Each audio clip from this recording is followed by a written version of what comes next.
नमस्कार सभी को। मैं हूं राजेश बड़ारिया और कंप्यूटर फॉर क्वांट चैनल के अंदर एक बार फिर से आप सभी का हार्दिक स्वागत है। ठीक है, तो कंप्यूटर नेटवर्क सीरीज़ के अंदर हमने 3-4 वीडियो अपलोड कर दिए हैं। तो अगर आप नहीं देखे तो प्लीज़ जाके उनको देखिए।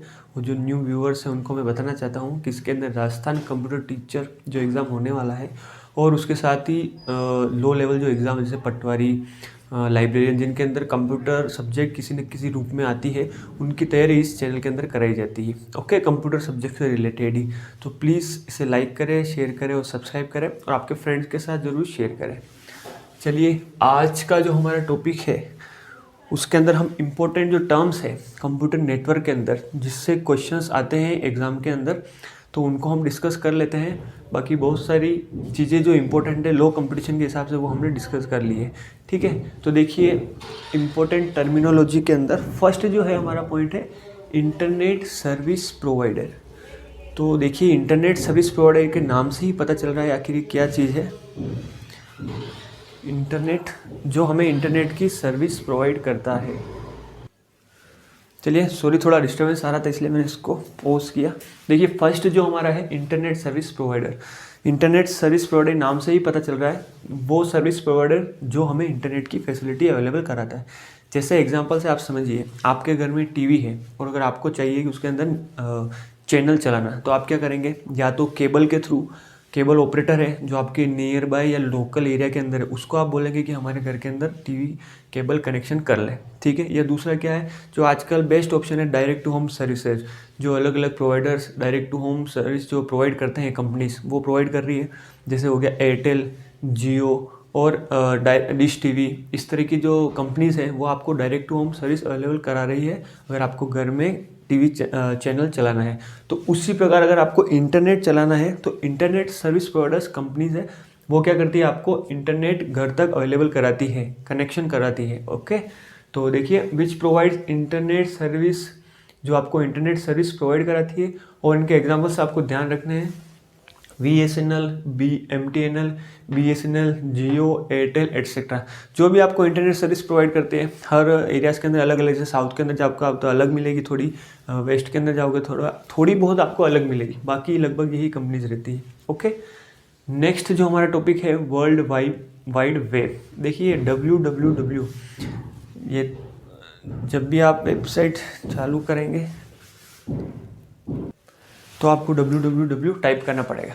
तो आखिर www है क्या? ये एक टाइप ऑफ नेटवर्क है जिसका काम क्या है, बहुत सारी वेबसाइट, वेब पेजेस को आपस में लिंक करने का काम है।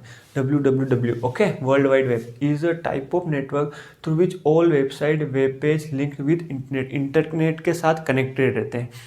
ठीक है, और इसको वर्ल्ड वाइड वेब को हम एक और नाम से भी जानते हैं, उसको W3C world wide web consortium के नाम से जानते हैं। आपको ध्यान रखना है ये दोनों नाम इसी के हैं। ओके, फिर इंपॉर्टेंट चीज़ जो इसके अंदर है जो आपको याद रखनी ही है, फादर ऑफ WWW कौन है? तो father of world wide web है टिम बर्नर्स-ली।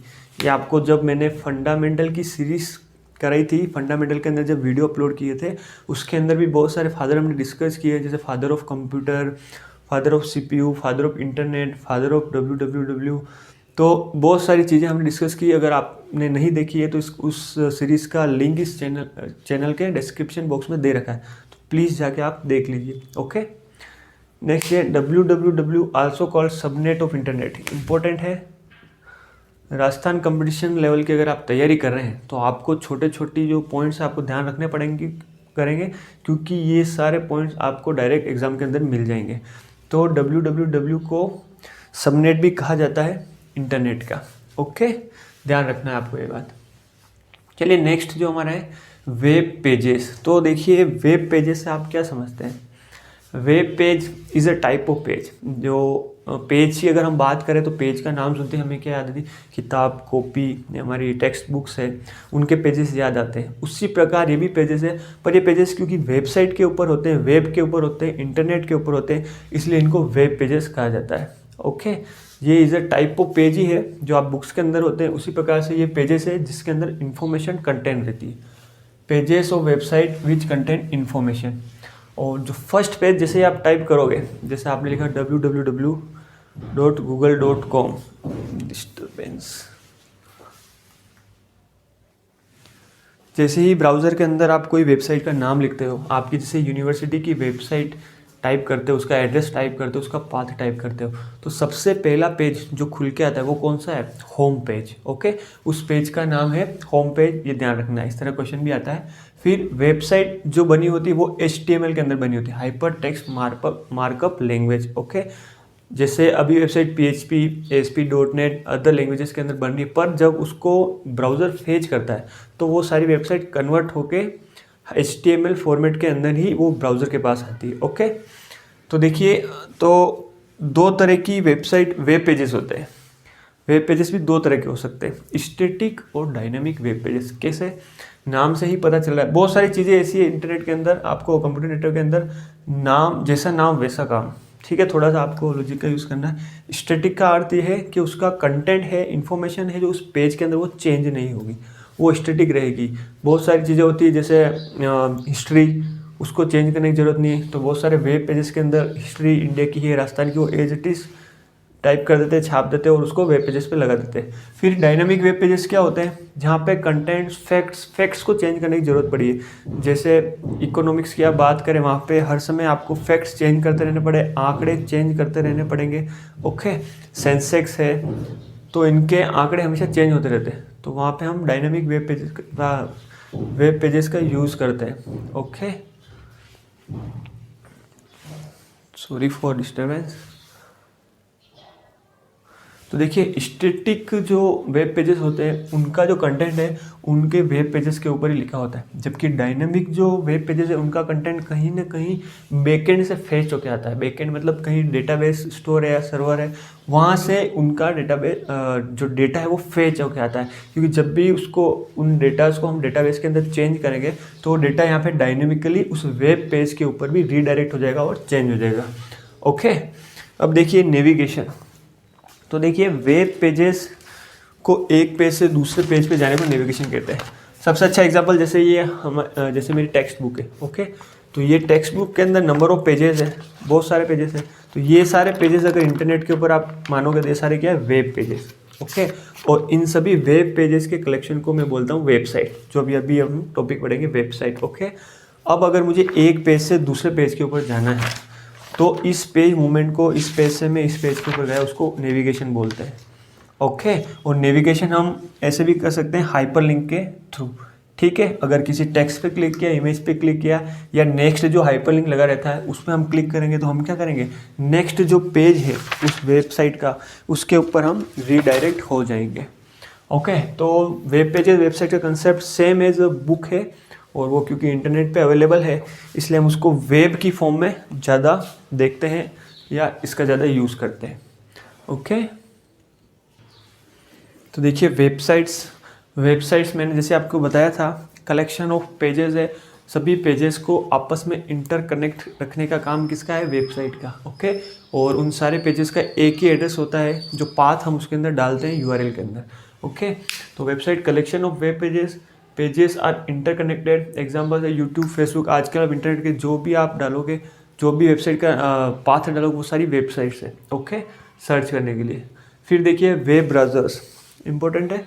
वेब ब्राउज़र एक इंटरफेस है जो यूज़र और इंटरनेट के बीच में काम करता है। ओके, इसका काम है कि इंटरनेट और यूज़र को फैसिलिटी प्रोवाइड करना, यूटिलिटी प्रोवाइड करना, या इंटरफेस की तरह काम करना, ताकि इन दोनों का आपस में कम्युनिकेशन हो सके। ठीक है, ये एक एप्लीकेशन सॉफ्टवेयर है। ओके, क्योंकि इसको इंस्टॉल करना पड़ता है, और ऐसा नहीं कि अगर ये नहीं होगा तो ऑपरेटिंग सिस्टम काम नहीं करेगा। आपको बताया ना, हमने डिस्कस किया फंडामेंटल सीरीज़ के अंदर, system software, application software, firmware, ये सारी चीज़ें। प्लीज़ जाके वहाँ पे आप एक बार देख लीजिए।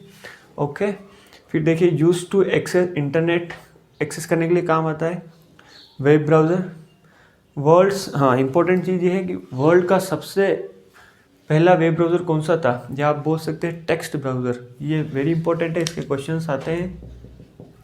तो उसका नाम है www। Okay, world wide web. इसकी खोज किसने की?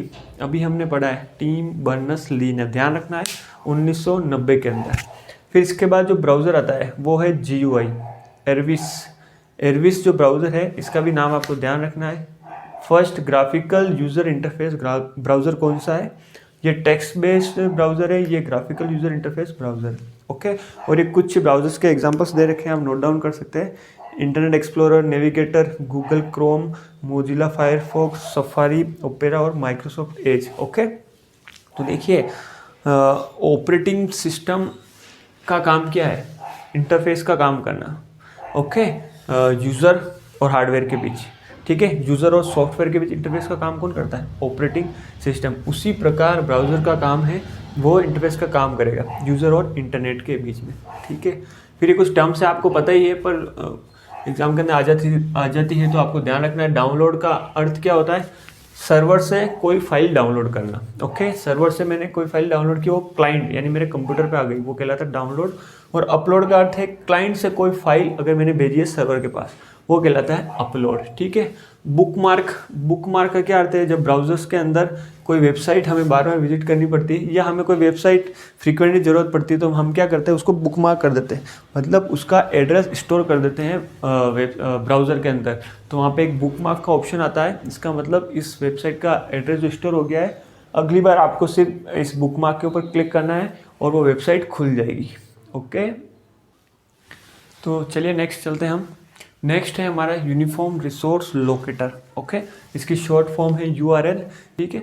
जैसे एग्जांपल्स देखिए आप, http://www.google.com, ये कोई वेबसाइट है। ओके, और जैसे ही हम इसको टाइप करेंगे, इसके अंदर क्या हो जाएगा? ब्राउज़र उसको सर्च करेगा, ओके, इंटरनेट के अंदर, और वो क्या करेगा? डेटा फेच करके लेके आ जाएगा। HTTP क्या है? यहाँ पे प्रोटोकॉल है। प्रोटोकॉल का अर्थ क्या है? Set of rules. Okay, set of rules मतलब जैसे क्लाइंट है और सर्वर है, इनके बीच में कम्युनिकेशन कैसे करना है, इन सब के कुछ रूल्स है। क्योंकि हर मशीन फिर अगर अपनी मनमर्जी करेगी तो कम्युनिकेशन कैसे होगा? जैसे ये क्लाइंट है और ये सर्वर है, अगर यहाँ से इसको डेटा भेजना है तो ये क्या करेगा? यहाँ से कनेक्शन एस्टेब्लिश करेगा। ओके, पर इन दोनों मशीन के बीच में भी तो कम्युनिकेशन होना चाहिए, सामंजस्य होना चाहिए, सिंक्रोनाइजेशन होना चाहिए। क्योंकि हो सकता है इसका प्रोटोकॉल ये कोई और रूल्स फॉलो करता हो और ये कोई और रूल्स फॉलो करता हो, इसलिए सेट ऑफ रूल्स होते हैं, सभी के लिए एक समान लागू होते हैं। अगर कोई वेबसाइट है तो इन सब के लिए प्रोटोकॉल्स बने हुए हैं, ठीक है। अगर इसको सर्वर को कोई डेटा भेजना है तो इस तरीके से भेजेगा। तो HTTP प्रोटोकॉल है, हाइपर टेक्स्ट ट्रांसफर प्रोटोकॉल, इसकी फुल फॉर्म है। और देखिए www क्या होता है? सब डोमेन बोलते हैं इसको। गूगल होता है डोमेन और .com होता है टॉप लेवल डोमेन। जब भी हम URL टाइप करते हैं ओके ब्राउज़र के अंदर, तो क्या होगा? फेचिंग जो स्टार्ट होती है, वो जो डेटा जो फेच होना चालू होता है, या जो मैकेनिज्म होता है, सबसे पहले टॉप लेवल डोमेन को रिजोल्व किया जाता है, उसके बाद गूगल को, और इस तरीके से फिर ये चलता रहता है, ठीक है। और ये तो प्रोटोकॉल है, आई थिंक आपको समझ में आया होगा। फिर देखिए सर्च इंजन। सर्च इंजन क्या है? Search engine is a software through which data can be search. ऐसा सॉफ्टवेयर है जिसके थ्रू डेटा सर्च किया जाता है, ओके। और सॉफ्टवेयर सर्च इंजन के अंदर जैसे आपने स्पाइडर्स, क्रॉलर्स, इनका यूज़ किया जाता है, ओके, डेटा को सर्च करने के लिए। एक्चुअली सर्च इंजन जो होता है ना, उसका जो सॉफ्टवेयर होता है, उसकी एल्गोरिथम है बहुत स्ट्रॉन्ग होती है। और सबसे अच्छा जो सर्च इंजन है अभी तक, वो है Google. Google is the strongest search engine which ever we have discovered, okay, जिसको हम बनाया है इंसानों ने, डिस्कवर नहीं किया, बनाया है इंसानों ने, ओके। तो गूगल सबसे अच्छा सर्च इंजन है, क्योंकि उसका जो सॉफ्टवेयर लिखा गया है बहुत ही अच्छा है, उसकी जो एल्गोरिथम्स है, सर्च करने की प्रोसेसिंग है, वो बहुत ही अच्छी है, ओके। तो सर्च इंजन के कुछ एग्जाम्पल्स देख लीजिए, Google, Bing, Yahoo, ask.com, Baidu, Yandex, MSN, Go, Lycos, Netscape etcetera, ठीक है। ये सारे सर्च इंजन के एग्जाम्पल्स हैं। फिर देखिए ईमेल तो आप सभी ने किया ही होगा, इसकी फुल फॉर्म है इलेक्ट्रॉनिक मेल। ये सारी थ्योरी है, आपको ध्यान रखनी है, इनसे क्वेश्चन आ जाता है। इससे क्वेश्चन ऐसे आता है कि डोमेन कौन सा है, अगर ये वेबसाइट दे रखी है क्वेश्चन आ जाएगा, आपको फिर बताना है गूगल डोमेन है, या बोलेगे टॉप लेवल डोमेन का एग्जाम्पल कौन सा है, तो आपको बताना है .com, ओके। फिर यहाँ पे सर्च इंजन के आपको एग्जाम्पल्स नीचे बताया होगा कि which among the following is not a search engine, तो 3 सर्च इंजन दे दिए होंगे और एक ब्राउजर दे दिया होगा, तो आपको उसको आइडेंटिफाई करना है।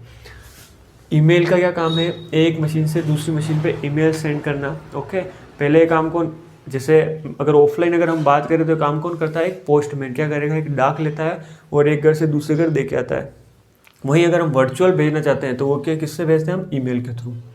दुनिया का सबसे पहला ईमेल फ्री ईमेल सर्विस जिसने चालू की थी उनका नाम है सबीर भाटिया और ये इंडियन है और इन्होंने जो सर्विस चालू की थी वो है हॉटमेल। ओके, फिर देखिए ईमेल का एक एग्जांपल है ये rajesh.badaria@gmail.com। तो यहाँ पे राजेश बड़ारिया है जो वो है यूज़र नेम है और gmail.com है वो है डोमेन नेम। ऐसा भी एग्जाम्पल क्वेश्चन आता है कि इनमें से बताइए यूज़र नेम कौन सा है, तो आपको बताना राजेश बड़ा यूज़र नेम है, डोमेन पीछे वाला पार्ट है @ के बाद वो है डोमेन नेम। ओके, फिर ईमेल जब हम भेजते हैं तो यहाँ पे फील्ड रहता है 2 कार्बन कॉपी CC BCC। तो 2 के अंदर सेंडर्स का एड्रेस भेजते हैं। ओके, फिर CC का यूज़ हम क्या करते हैं, अगर हमें एक से ज़्यादा सेंडर को ईमेल भेजना है तो हम CC के अंदर उन सारे ईमेल उन सेंडर्स की जो लिस्ट है ईमेल्स की वो उसके अंदर कॉपी कर देते हैं। ओके, और वो मेल चला जाता है। फिर ब्लाइंड कार्बन कॉपी का क्या अर्थ है, CC के अंदर क्या होता है, जिसको भी आपने मेल फॉरवर्ड किया उनको पता चल जाएगा कि आपने किस किस को और को भी मेल भेजा है। और अगर आप ये चीज़ हाइड करना चाहते हैं कि दूसरों को पता न चले कि किस किस को मेल किया, तो आपको वो कॉपी करना पड़ेगा ब्लाइंड कार्बन कॉपी के अंदर। इससे क्या होगा, जिस भी डेस्टिनेशन या यूज़र के पास वो ईमेल जाएगा उनको पता नहीं चलेगा कि ईमेल है वो किस किस को भेजा है आपने। ओके, ठीक है। तो अगर आपको ये वीडियो पसंद आता है तो प्लीज़ लाइक करें, शेयर करें और सब्सक्राइब करें। Thank you.